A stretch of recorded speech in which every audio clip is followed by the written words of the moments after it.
Hey guys, welcome to the Level 3 Calculus integration paper from 2018. As always for this video, what I would suggest is that for each question, you just pause the question pause the video at the start of the question and then have a go by yourself just to see how far I can actually get with the question, and then just watch the video just to see what grade you could potentially get. Okay, so that's basically it, and let's get started. So what we've got here is question 1. We've got just a basic integration question. So I guess the first step in this case is that we've got to actually bring the x cubed to the numerator. So I'm going to rewrite this as integral of 6x minus 8x to the power of minus 3 and dx. And then from here, I'm going to integrate it. So I should get 6x squared over 2 minus 8x minus 3, and what I'm going to do is just put a plus 1 there. So it's going to be negative 3 plus 1, which is equal to negative 2. And of course, I'm going to put the plus c as well. So this just simplifies to 3x squared plus 4x to the power of negative 2 plus c. So this is worth an achieved. And I think in integration, guys, you always got to have that plus c. So don't people forget the plus c sometimes and not get the full grade. Okay, that's question 1A. So question 2 is we've been asked to solve this differential equation, and we've been given when x equals 1, y equals to 2. So we've actually got to figure out what c is. So I'm going to write the equation as it is first. So I've got dy over dx is equal to e to the power of 2x plus 1 over x. So basically integrating this, so if I integrate both sides, and I'm going to end up with, well, let's actually get rid of that and put the dx here. Let's do that. So integral of dy is just y, and then we're going to get y is equal to e to the power of 2x divided by the differentiation of whatever the power is. So 2x, when you differentiate it, it's going to be 2. So that's going to look like this. And then we've got 1 over x. When we integrate 1 over x, we're going to get ln of x. And of course, don't forget your c. But we actually got to figure out what c is. And we've been given this information when x equals to 1, y is equal to 2. So I'm actually going to substitute when x equals to 1, y equals to 2. So we've got x equals to 1, y is equal to 2. So I've got 2 equals e to the power of 2 times 1 over 2 plus ln of 1 plus c. So just to kind of get you guys, so the 2 is there, and we've got our x equals to 1, which is there and there, which is what I've substituted it as. So I can figure out what c is. C is going to be 2 equals e to the power of 2 over 2. Now ln of 1 is 0, so I'm going to get c is this equation here. So I can rearrange this and rewrite this as c is equal to 2 minus e to the power of 2 over 2. So I can say then the final equation is equal to y is equal to e to the power of 2x over 2 plus ln of x plus my c value, which happens to be 2 minus e to the power of 2 over 2. Okay, and this question gets you an achieved as well. All right, let's go to the next question and see what happens there. So we've got what do we got? We got fractions. So first step is like we've got to actually separate this fraction, right? And I'm not sure how you guys have actually done it. And the way I do it is that I actually use long division for this to try and figure it out. So, and to separate them as fractions. So I'll show you guys what I do. I end up doing this. So if I go x minus 5, 2x minus 7. Now this is not the only way to do this. You might actually have another way of actually getting to this particular answer before you start integrating. But this is how I do it. So I go 2. So what I got? I want to get rid of 2x. I'm going to go 2. So 2 times x is 2x. 2 times negative 5 is negative 10. So when I subtracted 2x minus 2x is 0, negative 7 minus of minus 10 is going to give me positive 3. So what I then do is I can write down 2x minus 7 divided by x minus 5 could be written as 2 plus 3 over x minus 5. So basically the 2 is there, the remainder of 3, which is going to be in this numerator here, and then we've got x minus 5, which ends up being in the denominator. So once we have that, then what we can do is we can actually integrate it, because so we want it between 8 and 6, but instead of 2x minus 7 over x minus 5, I'm going to rewrite it as 2 plus 3 over x minus 5 dx. So when I integrate this, 2 will become 2x, and as for the 3 over x minus 5, it becomes 3 ln of x minus 5. And I don't need to divide by anything because the coefficient of x right here is just 1. And therefore, when I differentiate it, I'm going to get 1, so I don't need to really worry about it. And all of this is actually between, we want to find it between 8 and 6. So now we've got to substitute 8 and 6 in there. So we're going to get 2 multiplied by 8 plus 3 ln of 8 minus 5 subtracted with 2 multiplied by 6 plus 3 ln of 6 minus 5. And so what we end up getting is we got 2 times 8, which is 16, plus 3 ln of 3, because 8 minus 5, minus, I'm going to make sure the bracket's there, so we got 2 times 6, which is 12, plus 3 ln of 1. Now ln of 1 is equal to 0, so we can rewrite this as 16 plus 3 ln of 3 minus 12, and because it's 0, not really worried about it.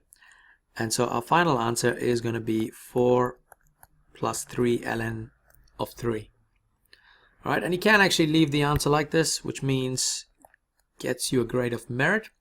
Correct integration gets you a grade of achieved, so that's up to this point here.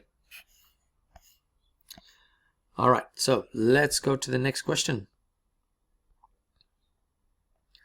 Okay, question D, what we have is we've got another differential equation, and we've also been given that when x equals to pi over 4, y is equal to 0. So what we're going to do is we're going to write the equation down first. So we got dy dx is cos 2x over ey. Now whenever you see two variables, especially with y and x on the opposite side, then you want to separate them. So what I'm going to do is I'm going to cross multiply this and rewrite this as e to the power of y dy equals cos 2x dx. And then what I can do is I can integrate each sides. So when I integrate e to the power of y, I'm just going to get e to the power of y divided by the differentiation of the power. In this case, differentiation of y is just 1, so leave it as it is. And then when I integrate cos 2x, I'm going to get sine 2x, and that will be divided by whatever the differentiation of the whatever's inside that bracket. Like, for example, in this case, differentiation of 2x is 2, so we're just going to get sine 2x over 2. And of course, don't forget the plus c. All right, now this part right here, going up to here, is going to get you an achieved. And now we want to try and get a merit so that we can actually, well, solving c here is going to get you that merit. So what we have is when x equals to pi over 4, so I'm going to substitute, and we've got y equals to 0. So x equals to pi over 4, and y is equal to 0. So when I set it up, I've got e to the power of 0, because that's what y is equal to 0. And then I've got sine of, what do we got, 2x, so 2 pi over 4. And the whole thing is divided by 2 plus c. I'm going to just carry on here. So e to the power of 0 is 1.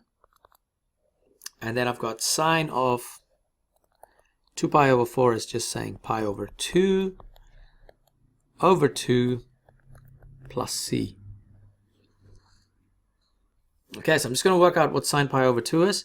Just make sure that your calculator is in radians for this, guys. So just go into shift setup. Just double check that your angle is actually in radians. That's all fine. So we're going to find out what sine of pi over 2 is. So shift pi over 2. So that's equal to 1. So we can actually say 1 is equal to 1 over 2 plus c. So c is equal to 1 minus half.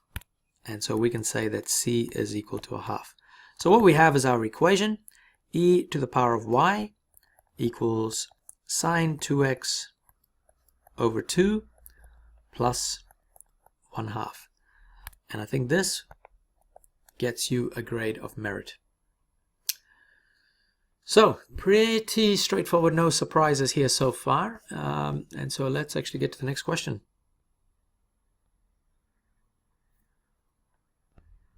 Okay, so question E here. It's one of those really annoying questions where you just kind of need to learn how to pick up little tricks here and there.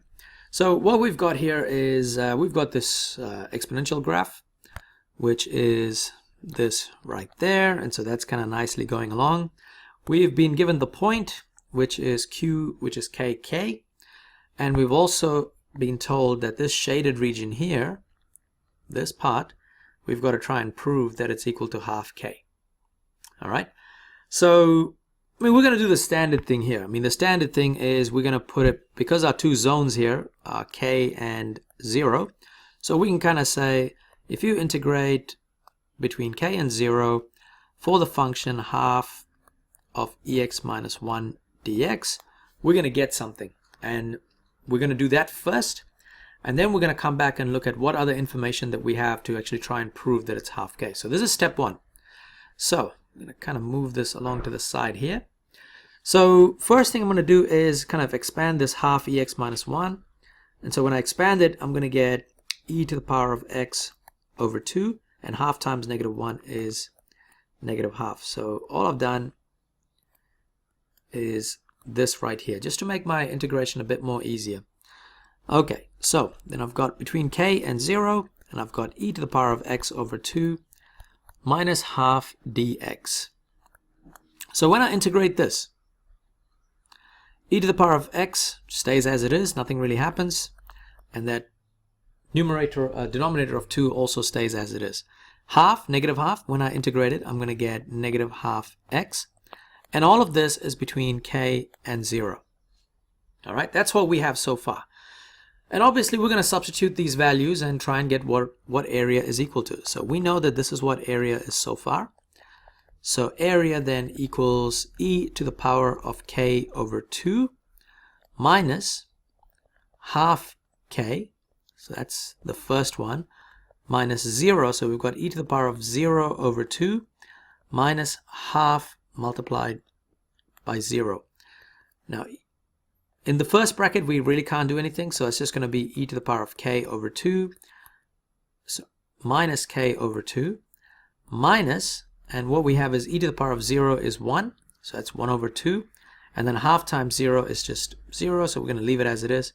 So what we have now is we've got an expression for area, where area is equal to e to the power of k over 2, minus k over 2, minus half.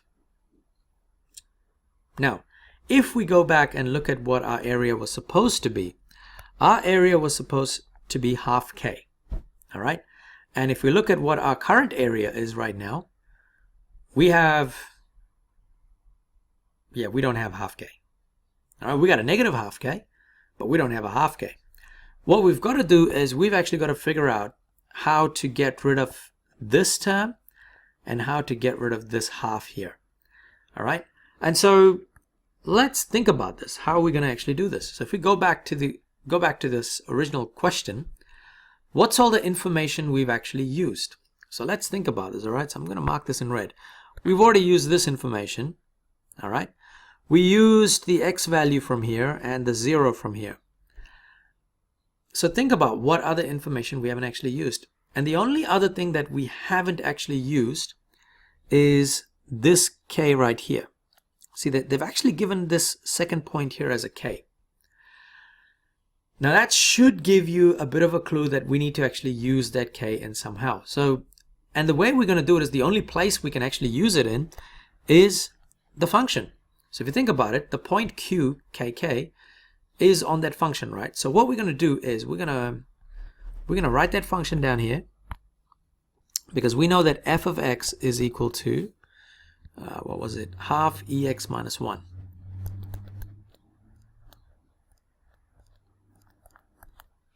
right? But we know that Q, the point is actually on K, the point is KK, which means we can actually say that f of K is equal to K. In other words, I'm going to say K is equal to a half e to the power of K minus 1. And if I expand this now, what I'm going to get is K is equal to e to the power of K over 2. And half times negative 1 is negative half. And what you guys should be able to see now is, if you have a look at it, the area. In the area, we've actually got EK over 2 and minus half. But we've also just proved that EK over 2 minus half is equal to K. Which means I can rewrite area now. And instead of writing whatever's in that pink bit of EK over 2 minus half, I can write it as K minus K over 2. And remember, we were trying to prove that this was half K. Well, K minus K over 2 is half K. So it's just one of those really annoying types of questions where you just need to kind of look back at the question just to see what information you can actually potentially use. All right, so grades wise, this ends up being an excellence, correct expression for area in terms of K. So this will get you a merit, and achieved is the right integration. So that's probably somewhere here.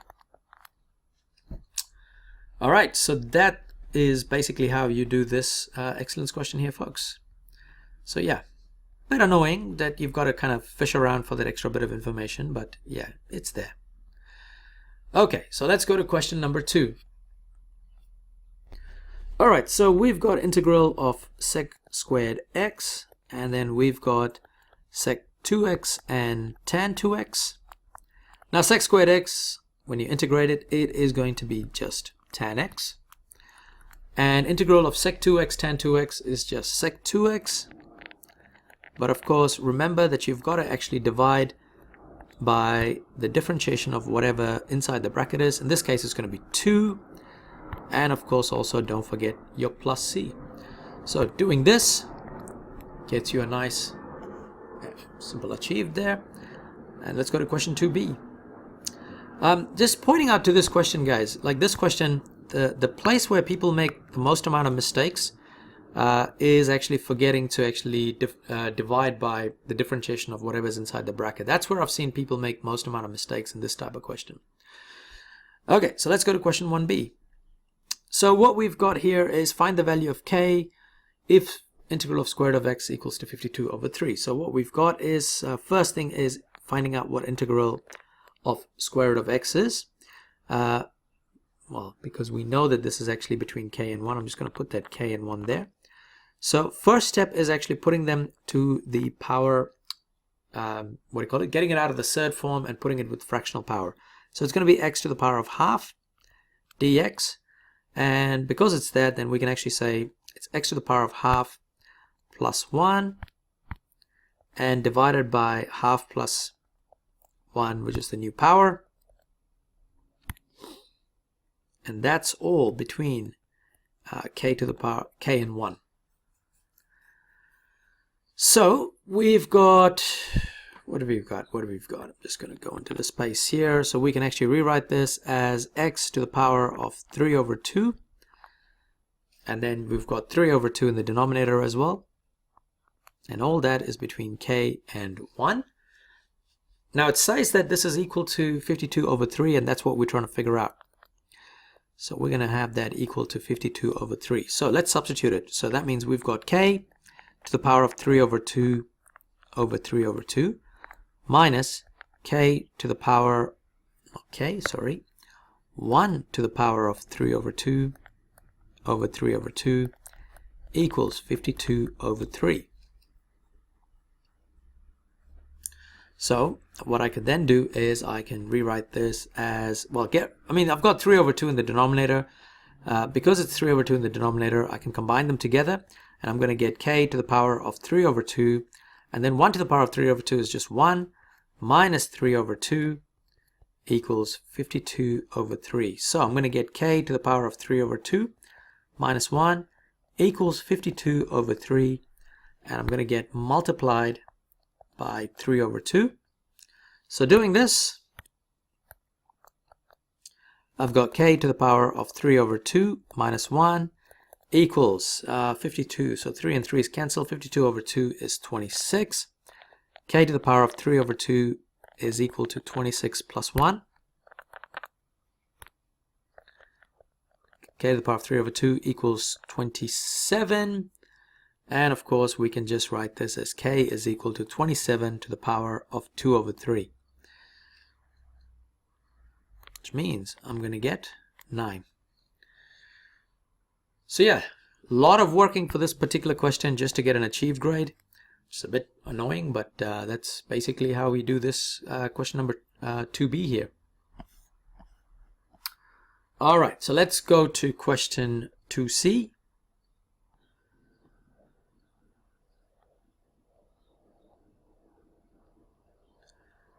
Okay, there we go. So question 2c. What we've got here is we've actually got two graphs, and we've got to try and figure out the value of k so that the area is going to be half. All right, so we're going to set up this equation first before we get started. So to set up this equation, it is the top graph minus the bottom graph between k and 0. So we're going to put k and 0. Top graph in this case is cos squared x. Bottom graph is sine squared x dx, and this is equal to half. Okay, when I have cos squared x and sine squared x, I know straight away that I will not be able to integrate this without actually substituting it with a double angle or something like that. So what I'm going to do is go down to the formula sheet here, and let's have a look at where I can find cos squared x minus sine squared x. And I can show you guys here, I hope the mouse is actually working, which is this part right here. So I've got cos 2a.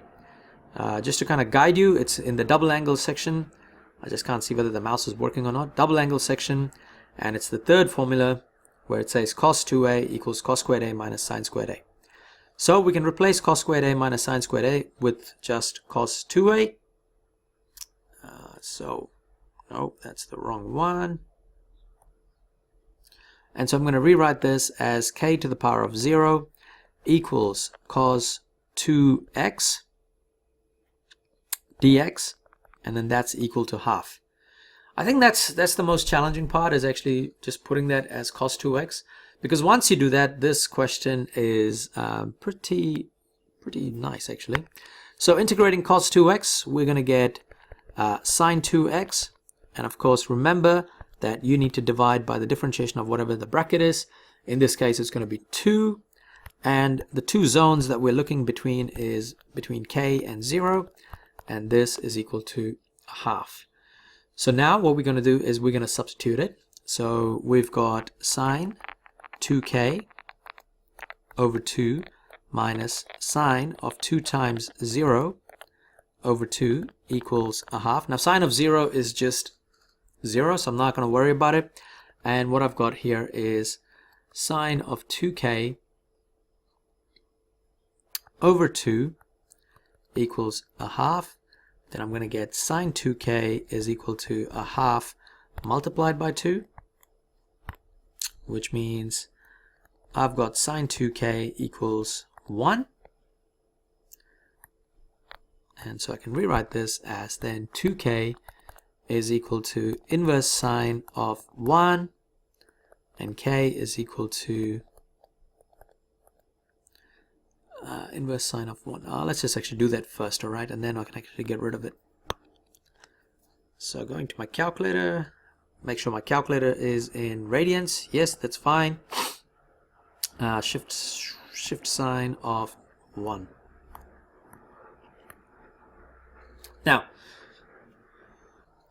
Now for those of you guys that are quite comfortable with these types of numbers, just know that sine of 1 is actually going to be pi over 2. And if you're unsure, just double check it. So just go pi over 2, shift pi over 2. You can see it's the same answer. All right. So then I can say that 2k is equal to pi over 2. And then k is equal to pi over 2 multiplied by 2. And so we can say that k is equal to pi over 4. So grades wise, this gets you a merit, and I think sine 2x, half sine 2x. So this part here gets you an achieved. And going back to k, I would probably say you'd probably have to use k in, you could use degrees. It could still work for degrees, but ideally we want to be sticking with radians. Alright, so that's basically how you do this question, guys, for your merit and achieved grades. Alright, so let's go have a look at the next question.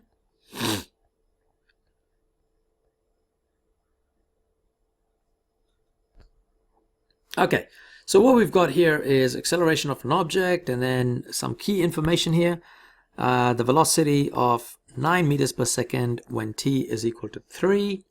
And our question is asking how much has it traveled in the first 8 seconds.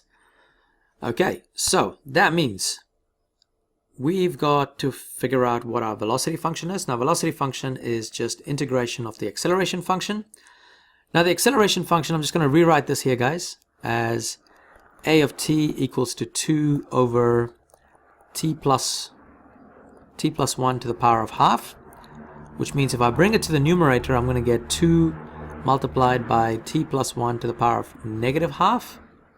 So that's what I'm going to put. Velocity is integral of 2t plus 1 to the power of negative half dt.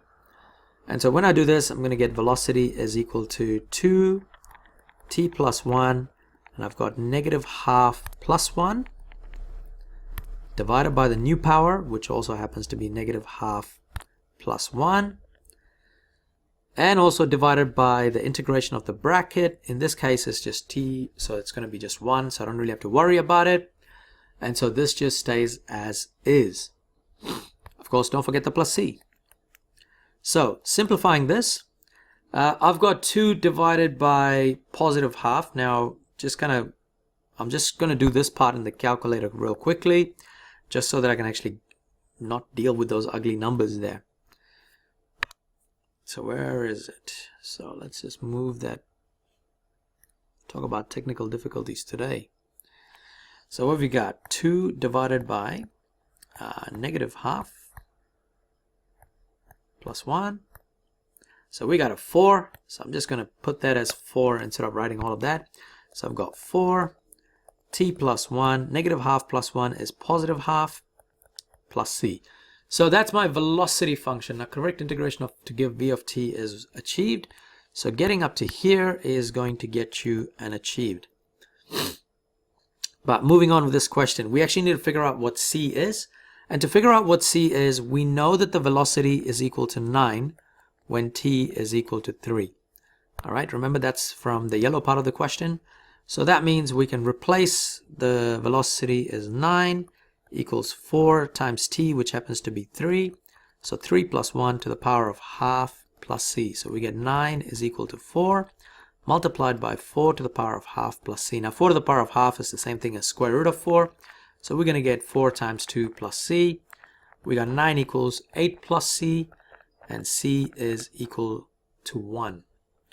Okay, so that means we've actually got our velocity function. Now, velocity function, so I'm going to write here, is equal to 4 multiplied by t plus 1 to the power of half plus 1. All right, now that's a velocity function. Now that if you go to the distance, it actually says how far did the object travel in the first 8 seconds. All right, so that means if we look at the distance in the first 8 seconds, we want it between 8 and 0 of the velocity function. All right, so that means we can write distance is equal to from 8 to 0, and our velocity function is 4 to the power of t plus 1 to the power of half plus 1 dt. Kind of going to integrate it. So I will get 4 t plus 1, and I'm going to get a half plus 1 for the power, divided by half plus 1, which is the new power, plus when I integrate 1, I'm just going to get t. And all of this is between 8 and 0. And once again, I want to get rid of this 4.5 plus 1. Just go into my calculator, and I've got 4 divided by half plus 1, which is just 1.5. And I get 2.667. That's annoying. I was hoping it would be a nice number. So let's just convert it to a fraction. 8 over 3. Yeah, that works too. So we've got 8 over 3, t plus 1 to the power of 3 over 2, because r plus 1 is 3 over 2, plus t, and then that's between 8 and 0. So kind of carrying on, we are going to get 8 over 3. T is 8, so that's my first substitution, which is 8 plus 1 to the power of 3 over 2, plus 8, minus, I'm going to get 8 over 3, 0 plus 1 to the power of 3 over 2, plus 0. Yeah, lovely, lovely little thing, but you know what? I'm just not even going to bother doing this. Let's just do it by the calculator, guys. So that first part is 8 over 3. So 8 over 3 multiplied by 9 to the power of 3 over 2. Make sure you put a bracket for 3 over 2. And I think it was plus 8 after that. Got 80. Minus 0 to the power, let's see, 0 plus 1, 1 to the power of 3 over 2 is just 1.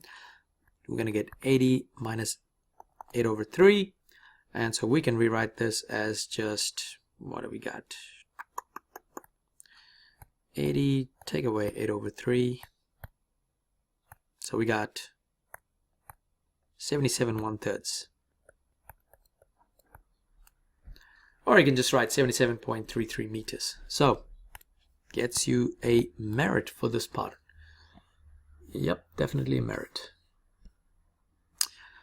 Okay, so this is, again, a lot of extra work for that merit part, but still kind of works out nicely.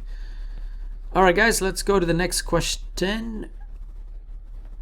I hope I screwed up the space here, didn't I? Oh no, I've got some space down here. That's fine. Okay, so this is question 2E at the moment.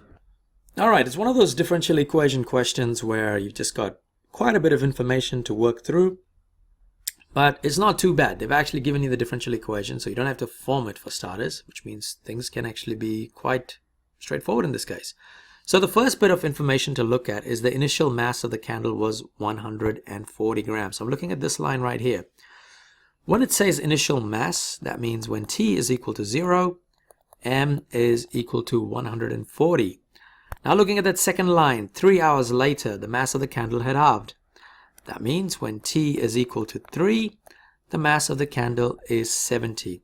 And we're actually asking, the question's actually asking us, find the length of time to reduce to 50 grams. Alright, so we definitely know the answer is actually going to be bigger than 3, but we just need to actually figure out what it is. So, setting up the equation, looking at that first differential equation, I've got dm over dt equals negative k over m minus 10. So I'm going to shift this around, so I'm going to bring m to the left hand side. When I bring m to the left hand side, it's going to be in the denominator, where it's going to become m minus 10, and this is equal to negative k, and I'm going to shift the dt to the right hand side, and that's basically the starting point. Now I need to integrate both sides. So integrating the first dm over m minus 10, I'm going to get ln of m minus 10. And I don't have to divide by anything because the differentiation of m minus 10 is just 1. So dividing by 1, not really any point, equals integral of negative k with respect to t is negative kt. And this is the part where I need to put my plus c. Alright, so once I have this, my next step is to actually get rid of that ln. So to get rid of the ln, I can just put e on both sides. And what happens is when you do e and ln, they're kind of doing the opposite function, so it's going to disappear. And we're just going to have m minus 10 equals e to the power of negative kt plus C. And of course, if you've been doing differential equations, you know that you can actually write it like this, where m minus 10 equals, instead of writing e to the power of c, we can actually write a e to the negative kt. All right.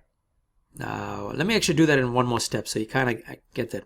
So when we have two powers that are being added, we can rewrite this as e to the power of c and then e to the power of negative kt. Because remember, when you have, back in level 1, you did this, a to the power of m times a to the power of n equals a to the power of m plus n. So all I've done is I've just split up those powers into two separate e's. All right, by doing this, now I can say that e to the power of c is a constant, so I'm going to write that as a, and then it's going to be a multiplied by e to the power of negative kt.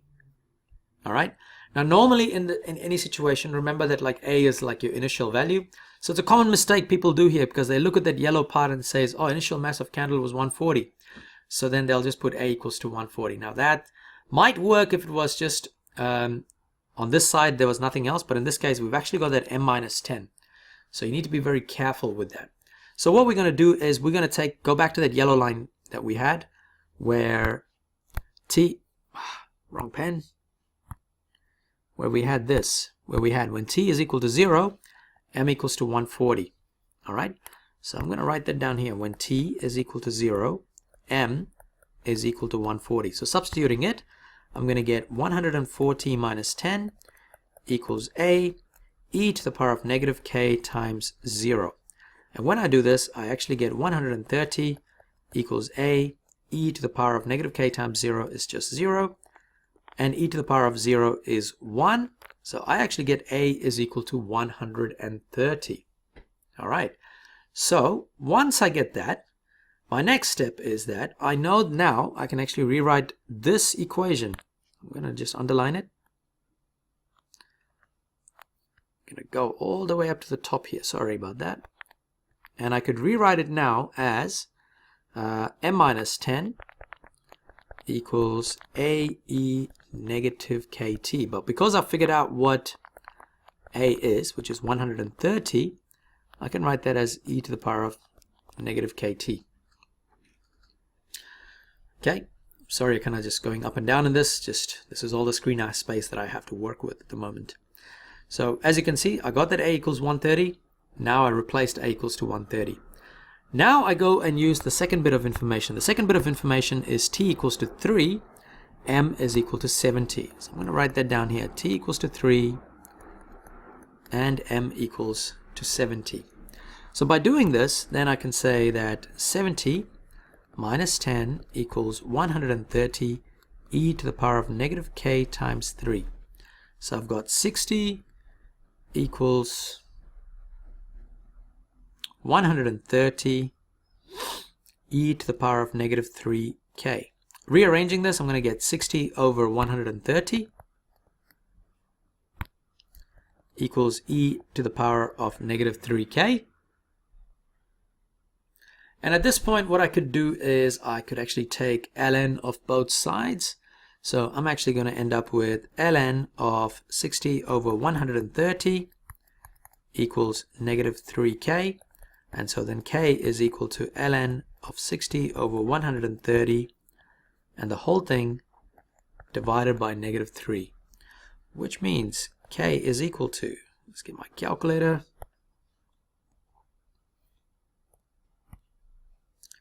I've got ln of 60 divided by 130 equals that, and then divided by negative 3. So I actually get k is equal to 0.2577. Good idea to have 4 decimal places, guys, for this one. And so, yeah, so now I've figured out what k is. Then I can actually go and work out what my original, what was my original question? Oh, how long it takes for the candle to reduce to 50 grams. So then I can type in my original equation. So coming back here, because I've figured out what k is, I'm going to see if I can try and do this all the way to the top. Now I can write m minus 10 equals a. I've figured out that it was 130 e to the power of negative 0.2577t. I need to figure out what t is when it's 50 grams, because that's what the next question is. So what is t when the mass is 50? So substituting it, I'm going to get 50 minus 10 equals 130 e to the power of negative 0.2577 t. So 50 minus 10, we've got 40 equals 130 e to the power of this ugly looking number, 40 over 130 equals e negative 0.2577 t. I really hate writing that, but anyway, that's just the way it is. We're going to take ln of both sides, so we've got ln of 40 over 130 equals negative 0.2577 t, and then we can finally come up with what t is, because it's ln of 40 over 130 divided by negative 0.2577, which gives us t finally. So ln of 40 over 130, and that's divided by negative 0.2577. This gives us roughly 4.57 hours. So guys, long excellence question, but not too bad in the sense where, you know, it just works out real nicely. Correct solution with correct integration gets you an excellence. Correct integration, particular solution to the DE gets you a merit. Correct integration will get you an achieved, so that's probably somewhere here.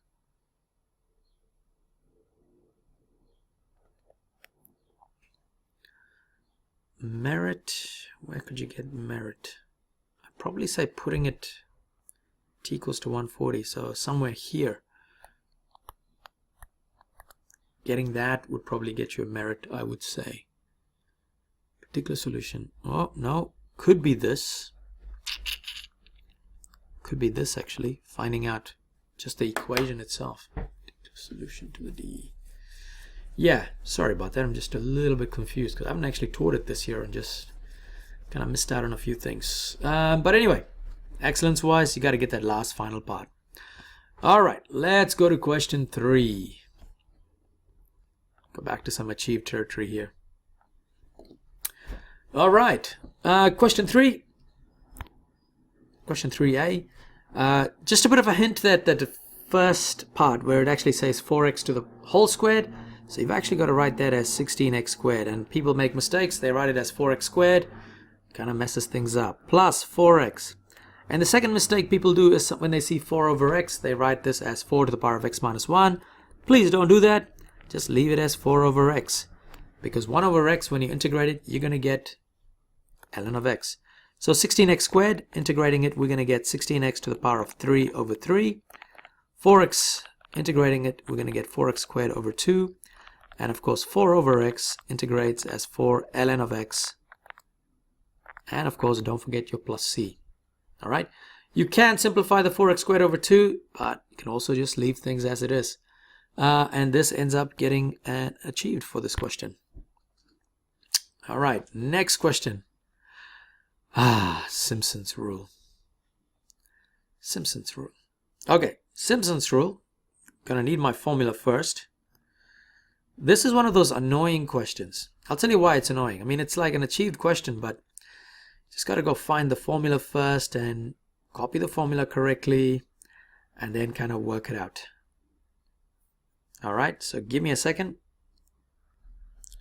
So basically just copy that formula down and substitute all those values. That's all you have to actually do for Simpson's rule.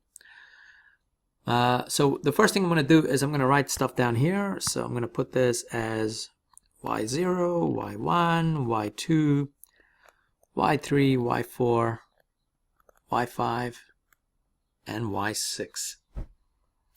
Once I do that, just got to write the equation down. So give me a sec. All right, guys. So our first kind of thing to realize is that we've got b, which is that value. We've got a, which is that value there. And we've also got n in this case. N is going to be just the number of gaps, so 3, 4, 5, 6. And we've also got the even values, which I'm going to color in green, so that's the Y2 and Y4.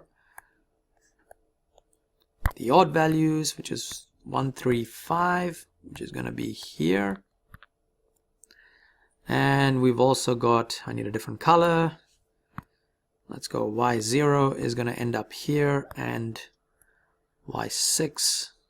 Oh no, wait, let's try that again. Nope, sorry. So 0.3 ends up being here, and the 0.5 ends up being there.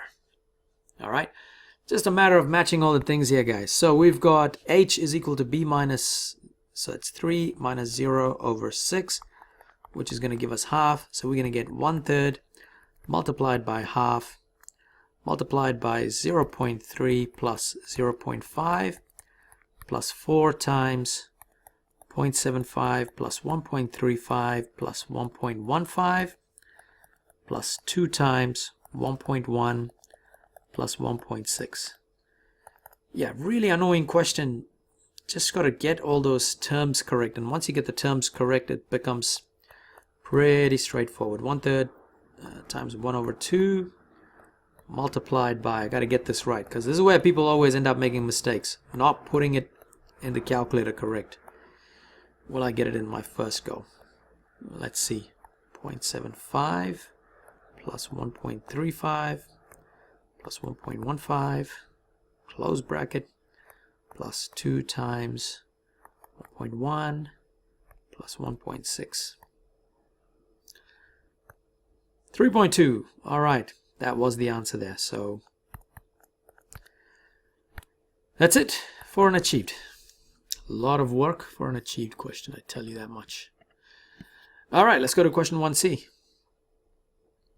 So 1C, what we have got is just integrate and find out what the value of k is. So doing that, I've got integrating 3e 0.5x. I'm going to get everything as it is. But of course, it's actually divided by the differentiation of the power. In this case, it's going to be just 0.5. And all of this is between k and 0 equals to 75. Now 3 over 0.5 is just 6.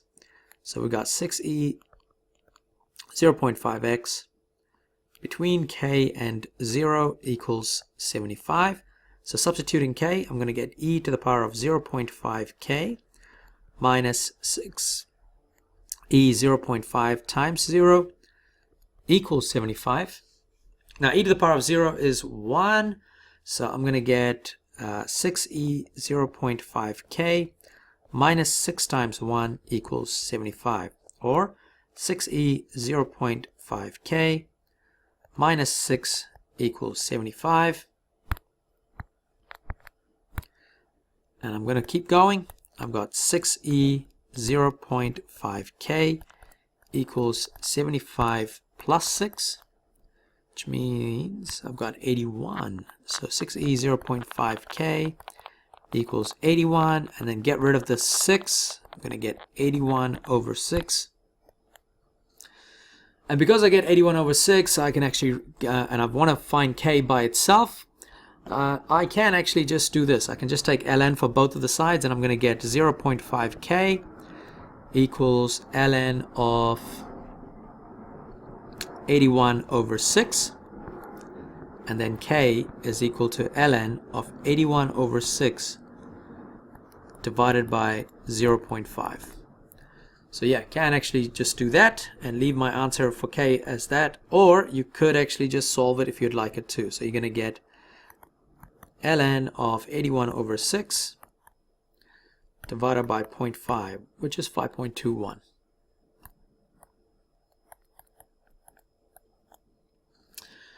So this question here gets you a merit for the 5.21. Correct integration gets you an achieved, so that's probably somewhere here.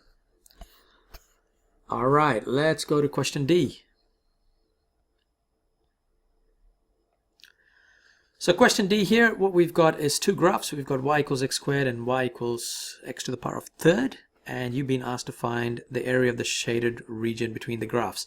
So the first thing you got to try and figure out is what is this point right here.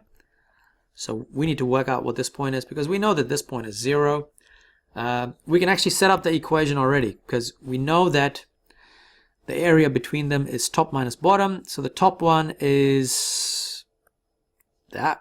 So it's going to be 3 root x. So it's going to be x to the power of third minus x squared, which is at the bottom, dx, and the area is 0 and the question mark. So we've actually got to figure out what the question mark is first before we can actually solve this question.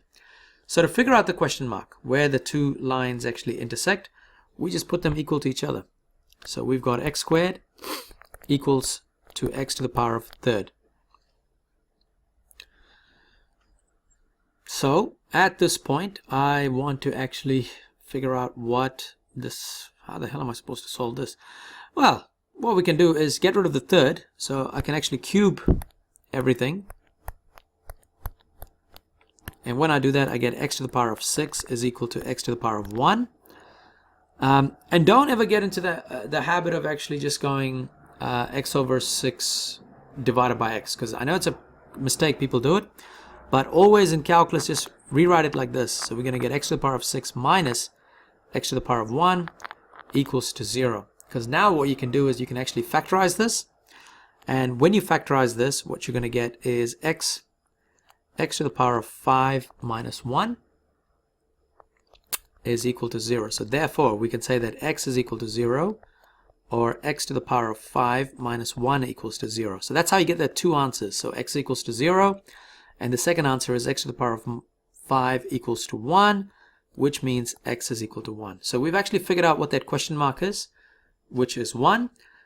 So I'm going to go back and change that right there to 1. And now I can actually integrate it. So I'm going to have between 1 and 0, x to the power of third minus x squared dx. So x to the power of third, when I integrate it, I'm going to get third plus 1. And the whole thing is over 1/3 plus 1, which is the new power, minus x cubed over 3. And all of this is between 1 and 0.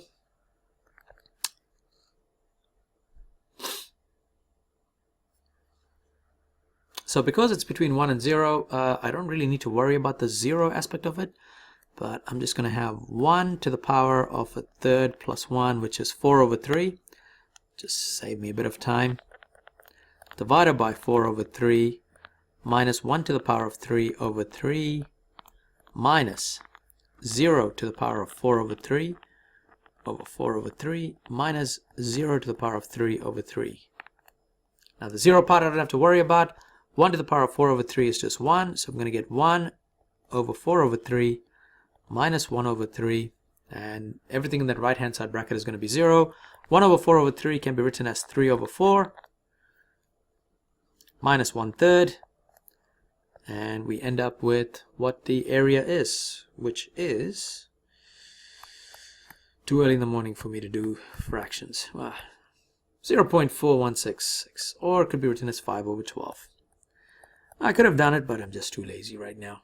So grades wise, this part gets you a merit, 5 over 12. The achieved part gets just for this right here. You don't get any grades for finding the points here, guys, where the points intersect. So just, you have to integrate it, all right, to get that grade. So that's worth an achieved. All right, so that was that question there. So let's go to the last question. And a lovely last question that's going to take like another 10 minutes, but it's all right. Should be fine. We've got, what do we have? We've got a function f of x, which is being given here as 2x minus 1 to the power of 4. We've got curve meets the x-axis at point P. Okay. We kind of can figure out what point P is. And the line on the graph is a tangent to the point Q, so that's this part right here. So that's the tangent that they're talking about. Find the area bounded by the curve, the x-axis, the tangent to the curve shown in the shaded line. Okay, so what we got to do is we got to try and figure out between P and whatever this Q is. But we already know what that point is, because that's 1 right there, that's 0. So the first thing we got to do is we got to try and figure out what P is, all right? So we know that 2x minus 1 to the power of 4 is the function, and we want to know when it cuts the x-axis, so that means y is equal to 0. So, well, when we have this, we can actually say that means 2x minus 1 equals to 0. So 2x is equal to 1, and x is equal to half. So I've just figured out what P is. P is the point half 0. So that's what P is. So, I mean, it's not a bad question, because all you have got to do is it's kind of like a double layered question. How do I say? Not double layered question. It's, let me just show you guys here. So how am I going to do this? Sorry, I'm just trying to show you guys with the different colors here. I want the gray shaded region, right? Which means when I do this, when I calculate between 1 and a half for 2x minus 1 to the power of 4 dx. Now this part here is going to be, imagine it being my part that's going to be shaded in blue. So that's all of this thing here. All right. So then to find the shaded region, what I got to do is I got to subtract minus whatever that area of that triangle is. Now I'm hoping you guys can see this here. I'm going to color it in green. So whatever the area of triangle is. All right, because it's a tangent. Because it's a tangent and it's at 90 degrees, it's going to be a triangle. Now with this triangle, we already know what the height is. The height is actually 1. But we need to figure out what the base is. So we actually got to try and figure out where it actually cuts the x-axis. So that, I mean, this question, there's like a couple of ways you can actually do it, but I'm actually going to use the little triangle method just to go with half times base times height. All right. So first step is I'm going to figure out what that light blue area is before actually subtracting the area of triangle. So I'm just going to put that triangle here. That's the green shaded triangle right there, to figure out what the answer is. So I'm going to do this part here first. So integrating this, I'm going to get 2x minus 1 to the power of 5 over 5, and also multiplied by the differentiation of the bracket, which is 2. And I need to figure out where it's between 1 and half. So that's for the blue shaded area, right? Might even put that here, blue area. So doing this, the blue area ends up being between 1 and half. So I'm going to get 2 times 1 minus 1 to the power of 5 over 10 minus 2 times a half minus 1 to the power of 5 over 10. And you can kind of see that the right hand bracket is going to be 0, but I'll show you guys. 2 times 2, 2 minus 1. So in this case, I'm going to get 2 times 1 minus 1 to the power of 5. That's just 1 to the power of 5. So I'm going to get 1 over 10 here, minus 2 times half is 1. 1 minus 1 is 0. 0 to the power of 5 is 0. 0 divided by 10 is 0. So I don't have to worry about it. So I've just figured out that the light blue area has an area of 1 over 10. Now, the next thing is I need to figure out the equation of the tangent. Now, the tangent, in this case, I have to choose a different color. Let's see. The tangent is this line right here. All right, so that's this part of the graph. So I need to figure out the equation of that line. So if I want to figure out that equation of the line, I need to find out what the gradient function is. Now, the function itself is, we know that y is equal to, that was the function, right? F of x equals 2x minus 1 to the power of 4.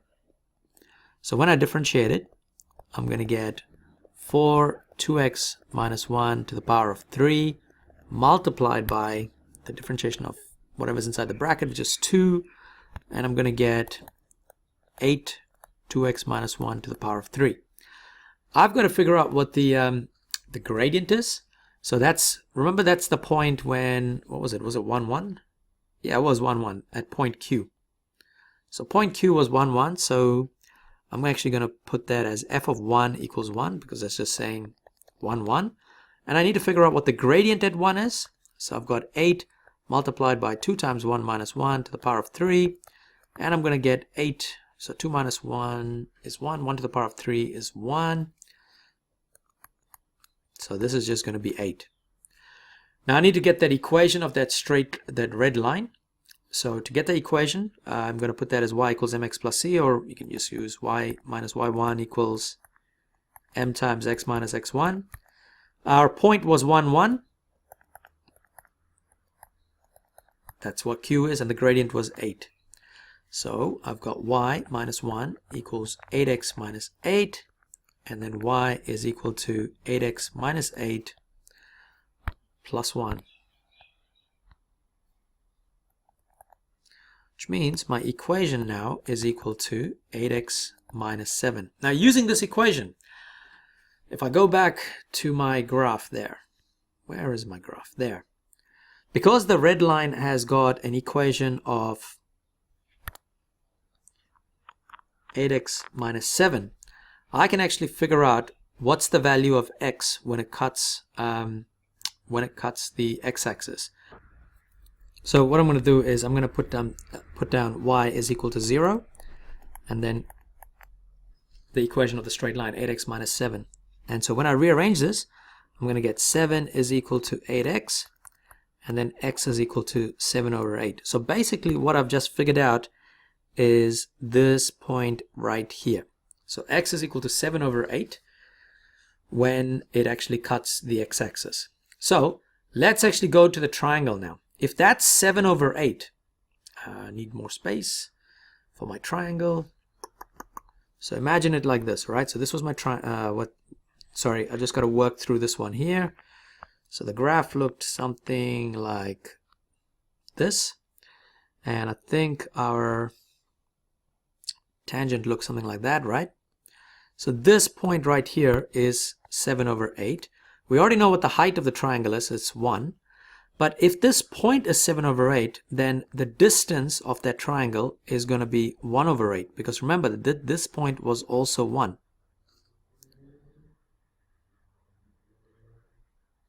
And because it was 1, now we have the base of the triangle and the height of the triangle, and we can actually work out what area of the triangle is. Because it's going to be a half multiplied by base multiplied by height. So we're going to get half times base, which is 1 over 8, times height equals to 1. So we've got area of the triangle to be 1 over 16. And if we go back to my original little diagram that I had, so that was the blue area minus the green area. So the blue area in this case is 1 over 10. So remember, the blue area minus the green area is going to give that gray area. So I've got blue as 1 over 10, and then gray, not gray, was it green for the triangle? I'm sure it was for the green for the triangle. 1 over 16. So basically we can say area under shaded, under curve. Oh, actually no, even better. Let's just go shaded area. Shaded area equals 1 over 10 minus 1 over 16. And that will actually give us what our answer is. So we've got 1 over 10 minus 1 over 16, 0.375, or 3 over 80.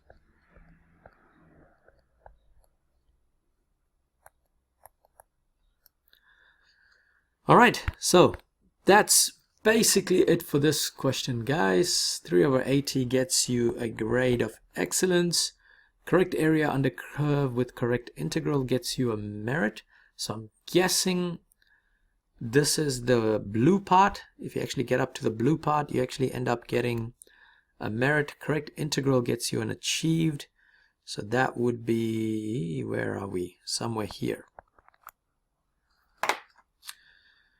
Okay, so that's basically it for this question here, folks. I know it's a long question, but it's actually not a bad paper, this one. I mean, all the questions were just long. I mean, they were pretty straightforward questions, but just a lot of work to do.